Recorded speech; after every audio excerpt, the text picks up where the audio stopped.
खुलुमबाय स्टुडिअ दङ आं राजिब बसुमतारी जुदि जों बिटिआर गोजोन गोरोबथानि दफाफोरखौ एबा जायखिजाया जौगानाय एबा जायखिजाया मावनो आद्रा थानाय खामानिफोरखौ मावनांगौब्ला अब्ला जों आथिखालनि खुंथायाव थानाय गोहोआव थानाय दैदेनगिरिफोरखौ लोगो हमनानै सावरायनांगोन। बेखायनो जुदि मन्त्रिखौ जुदि रायबाय थायोब्ला गिबि मन्त्रिखौ रायबाय थायोब्ला हाग्रामा महिलारिखौ रायबाय थायोब्ला अब्ला जोंनि जा जेंना बे जेंनाया जेंना बायदिनो जानानै थागोन। बेखायनो जोंनि बर'नि एबा बर' हारिनि माहारियारि आफादफोरा राजखान्थिनिफ्राय जानगाराव थानांगौ। जुदि साफ्रोमबो राजखान्थियाव थानानैनो जोंनि दैदेनगिरिफोरखौ मन्त्रि एमएलएफोरखौ गिबि मन्त्रिफोरखौ गाहाय खुंगिरिफोरखौ जुदि रायबाय थायोब्ला जोंनि जेंनायानो जाना थाबाय थागोन। बेयो माब्लाबाबो मावफुंजानाय नङा। बेखायनो जोंनि साफ्रोमबो एबा मोनफ्रोमबो बर' हारिनि माहारियारि आफादफोरा राजखान्थिनि जानगाराव थानांगौ आरो राजखान्थिनिफ्राय जोंनि बर'नि माहारियारि आफादफोरा उदां जानांगौ होननानै बे समाव बिस्वजित दैमारि बिथाङा गोख्रों बाथ्रा बुंनायखौ नुनो मोननाय जादों। मख'नांगोन दि जोंनि बर' हारिनि गेजेराव गोबां माहारियारि आफादफोर दं। बे आफादफोरा गोबां राजखान्थिजों लोब्बा थानानै एबा लोब्बा थानायनि बाथ्राफोरा गोबां दान्थे बिदान्थे जाबाय थानायखौ सम सम नुनो मोननाय जायो। जे गोबाङानो बुङो जे गोबां जोंनि बर'नि माहारियारि आफादफोरा राजखान्थिजों लोब्बा थानानै गोबां राजखान्थिनि दैदेनगिरिफोरखौ बाथ्रा बुङो आरो बेनिफ्राय जानगाराव थानांगौ होननानै एमएलए बिस्वजित दैमारि बिथाङा गोख्रों बाथ्रा बुंदों। जोंनि ओनसोलनि जौगानाय जोंनि जा मावनांगौ दफाफोर बेफोरखौ मावफुंनो थाखाय जोंनि आफादफोरनि माहारियारि आफादफोरनि दैदेनगिरिफ्रा मन्त्रि एमएलएफोरजों सावरायनांगोन, गाहाय खुंगिरिफोरजों सावरायनांगोन, अब्लासो मावफुंजागोन। बेबायदि होननानै बाथ्रा बुंथिदों बिस्वजित दैमारि बिथाङा। बिटिआर एकर्डआ गोमानायनि खुनु खोथा गैया। एनडिएआ खालामदों एकर्डखौ, एनडिएआनो इमप्लिमेन्ट खालामगोन, मावफुंगोन। सुक्तिखौ मावफुंनाया सरकारनि बिबान आरो सरकारा बेखौ मावलांबाय थागोन।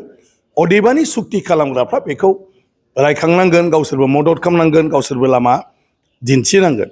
बे थांनाय 5 बोसोराव गासिबो गोरोबनानैनो खामानि मावदों आरो एबारबो खामानि मावलांबाय थागोन। आरो इउपिपिएल गैयाबाबो माने जोंनि दानि एनडिए सरकारा बर' गोरोबथायाव जेफोर माखासे बाथ्राफोरखौ बुंदोंमोन बेफोरखौ मावगोन। खारन बे रायजो राजानि सोरबा दैदेनगिरिनि नङा। बे सुरेनसा दिनै सरकारा बबेबा कलेज प्रभिन्सियेसननि खोथा बुंदों, स्कुल प्रभिन्सियेसननि खोथा बुंदों, बबेबा गोदान इनस्टिटिउट गायसननायनि खोथा बुंदों, इउनिभार्सिटि गायसननायनि खोथा बुंदों। बर' रायजो राजाखौ लानानै, लिडारखौ नङा। रायजो राजाफ्रा जिहेथु सोमावसारदों, लिडाराथ' दैदेनदोंल'सो आरो थांनाय 5 बोसोरावनो जागौमोन बेफोरखौ मावनो हायाखिसै। सेन्ट्रेल इउनिभार्सिटिनि थाखाय तेजपुर सेन्ट्रेल इउनिभार्सिटिनो दायथ' होदोंमोन सेन्ट्रेल गभर्नमेन्टआ आरो बिथांमोना हा नागिरदोंमोन, नाथाय बड'लेण्डनिफ्राय रावबो बेखौ गुरुत्व लायाखिसै आरो हा होनो हायैनि सेन्ट्रेल इउनिभार्सिटिया दा थाबथानानै दङ। बिथांमोना आरम्भ खालामनो नागिरबायमोन माखासे डिपार्टमेन्टखौ खुलिनानै। दा बेखौ जोङो दिनै एनडिए सरकार हिसाबै बेफोरखौ जों खालामलांगोन आरो मानव गेदेर हाग्रामा महिलारि बिथाङानो गासिबो बेबायदि माखासे गोनां खोथा होनाय सरकारा, सेन्ट्रेला बे खामानिफोरखौ मावफुंगोन। गतिके बेवहाय बर' रायजो राजाफ्रा जेबो साननांगौ गिनांगौ गैया आरो बिथांमोना बयबो हाग्रामा महिलारि बिथांजों थाफानांगौ, मदद होनांगौ, बिथांमोनाबो एडभाइस होनांगौ। गासैबो जे राजखान्थि खालामनो गोनांथि गैया, राजखान्थिखौ राजखान्थिगिरिफ्रा खालामगोन। जायफ्रा एमएलए गेलेनो लुगैयो, एमएलए जानो लुगैयो, बिसोर खालामगोन राजखान्थि। नाथाय बर'नि दैदेनगिरि, रायजो राजा, बर'नि सानसुमै बिथांमोनहा बर'नि बेफोर गोरोबथानि बाथ्राफोरखौ जायखि पार्टियानो जायाथों मानो बिनि दैदेनगिरिफोरनो सोरबा मन्त्रि जाबा मन्त्रिनो, दा मानव गेदेर हाग्रामा महिलारियानो बड'लेण्डनि बिगोमासिब, बिथाङासो मावगोन।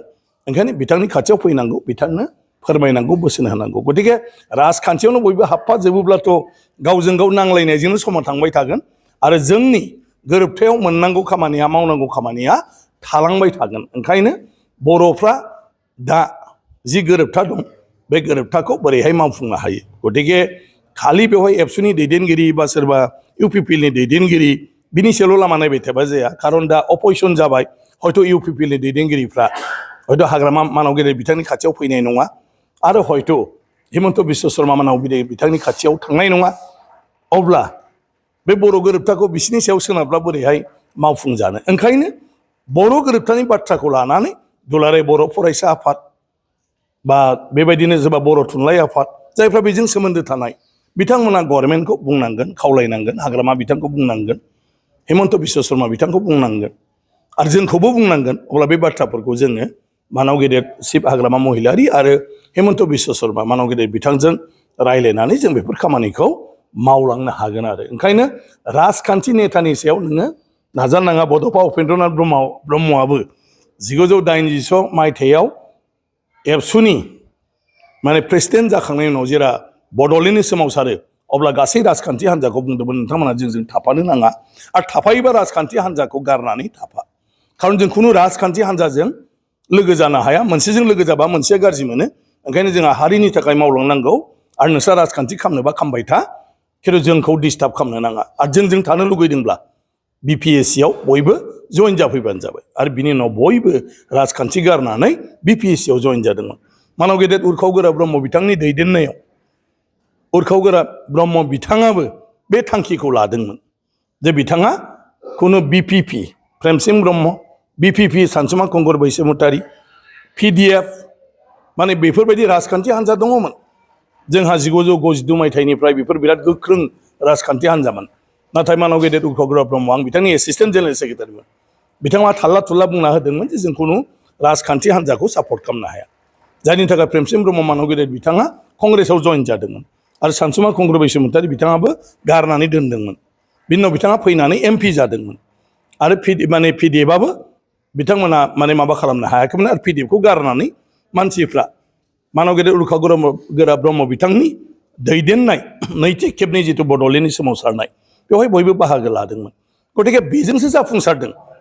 2003 मायथाइनि गोरोबथा नाथाय दा जोंना गासै माने मा होनो बर'नि आफादफ्रा एसे राजखान्थिनि फारसे लोरबांथि थानानै मुक्त जानो हायियाव जोंनि खामानिया आवगायाखै ओंखायनो जोंनि खामानिया आवगायनांगौ आरो जोंनि खामानिया आवगायनांगौब्ला गासै बर'नि जिथु माहारियारि गौथुमफोर दं आफादफोर दं बे आफादफ्रा गावखौनो गाव राजखान्थिनिफ्राय उदां खालामनानै जायनो पावाराव थायाथों मानो बिनि खाथियाव थांनानै बिथांमोना बे जेंनाफोरखौ समाधान खालामनायनि रायलायनांगौ बिथांमोनखौ बुजायनांगौ बिथांमोनखौ नारसिननांगौ आरो अब्लासो बर' गोरोबथाल' नङा बर'नि गासै खामानियानो जाफुंलांगोन नाथाय जुदि सोरबा चिफ जानानै थानायखौनो गाज्रि मोनना रायबाय थायोबा सोरबा मन्थ्रि जानायखौनो रायबाय थायोब्ला सोरबा चिफ मिनिस्टार मानाव गेदेर हिमन्त बिश्व शर्मायानो सरकार सालायबाय थादों बेसो मावनांगौ बेखौनो जुदि गाज्रि मोननानै बिथांनि खाथियाव थाङा बिथांखौ लोगो हमा होनोब्ला अब्ला नाथाय जोंनि जेंनाया बिदिनो थाबाय थागोन